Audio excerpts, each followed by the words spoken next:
Historic history की बात करें, आद्य ऐतिहासिक काल, इस काल में मानव द्वारा लिखी गई लिपि को पढ़ा नहीं जा सकता, किंतु लिखित साक्ष्य मिले हैं। इस काल की जानकारी के स्रोत भी पुरातात्विक साक्ष्य भी हैं और इसमें सिंधु सभ्यता को रखते हैं। इंडस वैली सिविलाइजेशन एक नगरीय सभ्यता है। यह सभ्यता सिंधु नदी के तट पर मिली थी, इसलिए इसे सिंधु सभ्यता कहते हैं और इसकी जानकारी के लिए पहली खुदाई हड़प्पा से हुई थी, अतः इसे हड़प्पा सभ्यता इसी कारण कहा जाता है। सिंधु सभ्यता की जानकारी चार्ल्स मैसन ने 1826 ईस्वी में दी थी और सिंधु सभ्यता सर्वेक्षण जो है जेम्स कनिंघम ने 1853 ईस्वी में किया था।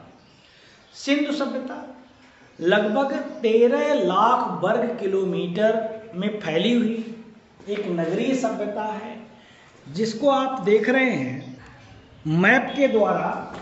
ये जो आप मैप देख रहे हैं इंडिया का, और इस इंडिया के मैप में जो इंडस वैली सिविलाइजेशन है उसका विस्तार कहाँ से कहाँ रहा है उसको आप देखेंगे।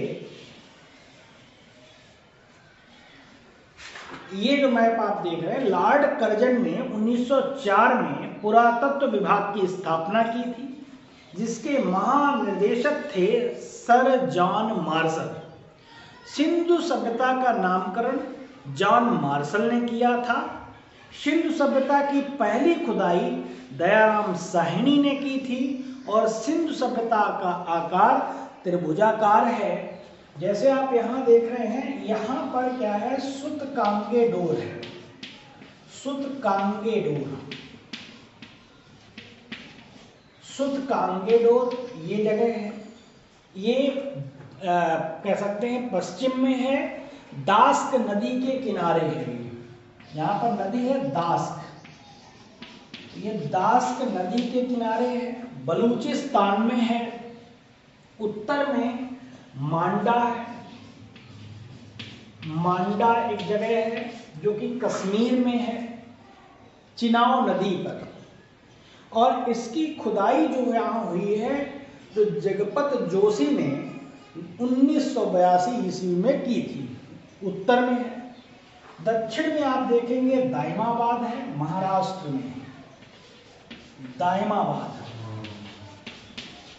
ये जिस तरीके से मैप में आप देख रहे हैं महाराष्ट्र में है दाइमाबाद।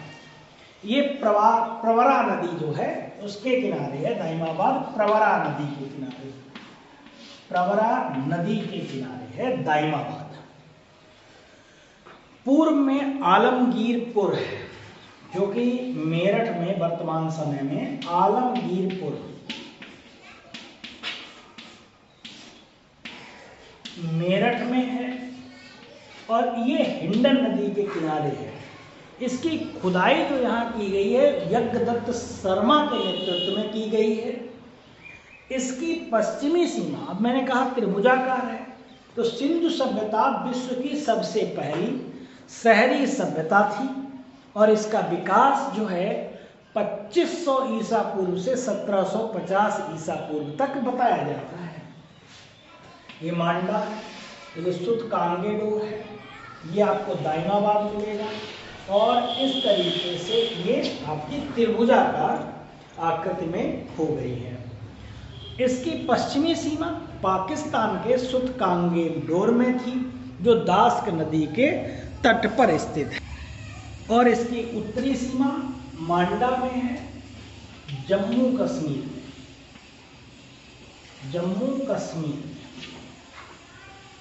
मांडा में चिनाव नदी के तट पर। और इसकी खुदाई जगपत जोशी ने 1982 में की थी। इसकी पूर्वी सीमा उत्तर प्रदेश के आलमगीरपुर में है, जो कि हिंडन नदी के किनारे है, जिसका नेतृत्व, जिसकी खुदाई का या उत्खनन जो किया था वो यज्ञदत्त शर्मा के द्वारा किया गया है। इसकी दक्षिणी सीमा महाराष्ट्र के दाइमाबाद में है, प्रवरा नदी के तट पर स्थित थी। यहाँ से क्या निकला है, एक धातु का एक रथ निकला है, इक्का गाड़ी का प्रमाण मिला है, तो इसलिए भी ये प्रसिद्ध हो जाता है। प्रवरा नदी के किनारे दाइमाबाद महाराष्ट्र में इक्का गाड़ी निकली।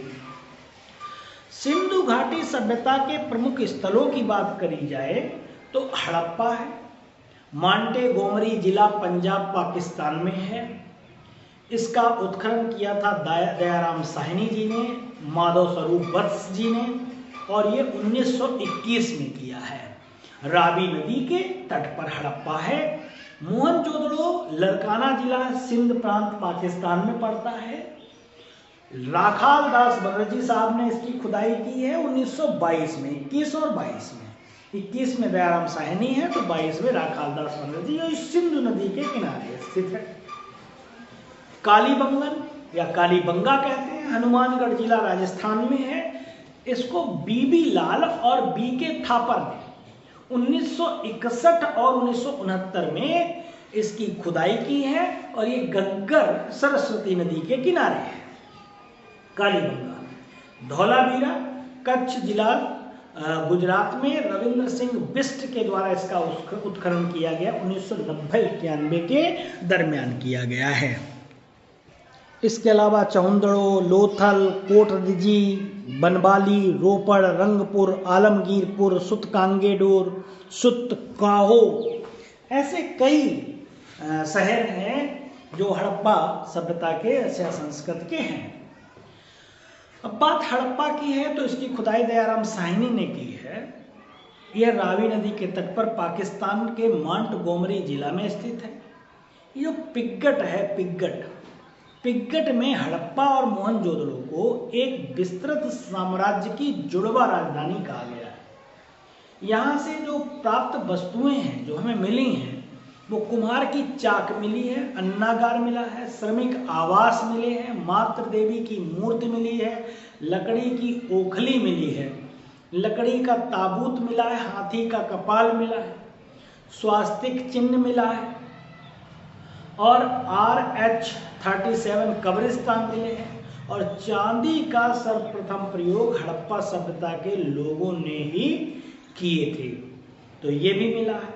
मोहनजोदड़ो है, इसकी खुदाई 1922 में राखाल दास बनर्जी साहब ने की थी, और यह पाकिस्तान के लरकाना जिले में स्थित है, और यह सिंधु नदी के तट पर है। यह सिंधु सभ्यता का सबसे बड़ा शहर है, और यहाँ मृतकों का एक बहुत बड़ा टीला मिला है। इसकी खुदाई में पुरोहित आवास मिले हैं, घर में कुआं मिला है, विशाल स्नानागार मिले हैं, अन्नागार मिले हैं, सूती वस्त्र, स्वास्तिक चिन्ह, सबसे चौड़ी सड़क, सभागार, और पशुपति शिव, कांसे की नर्तकी, तांबे का ढेर, मोहनजोदड़ो का अन्नागार सिंधु सभ्यता का सबसे बड़ा भवन या इमारत है। तो इस तरीके से ये सिंधु सभ्यता में ये नगरीय सभ्यता इसीलिए ये साबित होती है क्योंकि यहाँ पर लोगों ने बिल्कुल नियोजित सुनियोजित तरीके से कह सकते हैं यहाँ क्या है इनका निर्माण कराया है या मकभवनों का निर्माण कराया है। इसलिए इसके अलावा हम बात करें अब जब नगरीय सभ्यता है तो यहाँ का समाज कैसा होगा। सिंधु सभ्यता का समाज जो था वो 4 वर्गों में बटा था। विद्वान, योद्धा, व्यापारी एवं शिल्पकार और श्रमिक।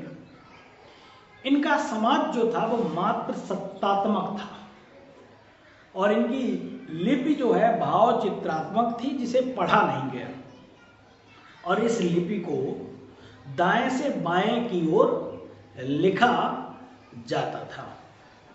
इनकी मोहरों पर सर्वाधिक एक सींग वाले जानवर का चित्र था और इनकी मोहरों पर गाय तथा सिंह का चित्र नहीं मिला है।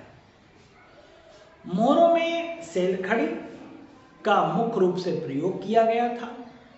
सिंधु सभ्यता के लोग लोहे से परिचित नहीं थे ऐसा कहा जाता है और है भी इतिहास में। यह माप तौल की न्यूनतम बाट जो है 16 किलोग्राम का था। सिंधु सभ्यता के लोग युद्ध या तलवार से परिचित नहीं थे। मिट्टी के बर्तनों में लाल रंग का उपयोग होता था।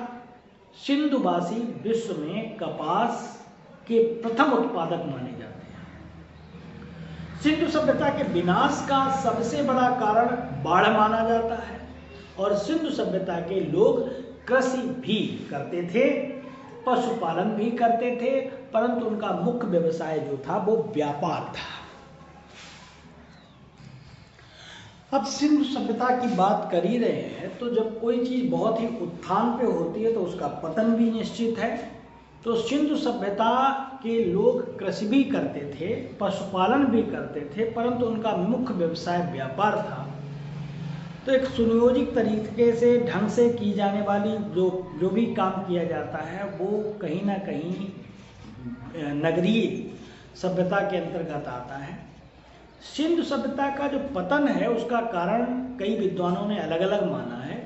जैसे एक विद्वान है गार्डन चाइल्ड एवं व्हीलर, इन्होंने बाह्य एवं आर्यों के आक्रमण को बताया। जॉन मार्शल ने प्रशासनिक शिथिलता को बताया। जॉन मार्शल, अर्नस्ट और एस.आर. राव ने बाढ़ माना है और ऑरेल स्टेइन, अलमानंद घोष ने जलवायु परिवर्तन को माना है। एम.आर. साहनी साहब ने पुरातात्विक परिवर्तन, जलप्लावन को माना है। तो इस तरीके से बाढ़ जो है वो मेन कारण माना जाता है। इनमें से अगर हम पूरे सभी इतिहासकारों को पढ़ें तो हड़प्पा सभ्यता पिछले अनुमानों से भी अधिक प्राचीन। हाल ही में भारतीय पुरातत्व सर्वेक्षण ASI और पुणे के डेक्कन कॉलेज के शोधकर्ताओं द्वारा राखीगढ़ी के कब्रिस्तान में मौजूद मानव अवशेषों का अध्ययन किया गया है और इन मानव अवशेषों के DNA के अध्ययन से पता चला है कि हड़प्पा सभ्यता पहले के अनुमानित सभ्य समय से भी अधिक पुरानी है। इसका मतलब है ये विश्व की सबसे पुरानी सभ्यता भी कही जा सकती है। तो अभी हम बात कर रहे थे सभ्यता में कि किस तरीके से पतन हुआ।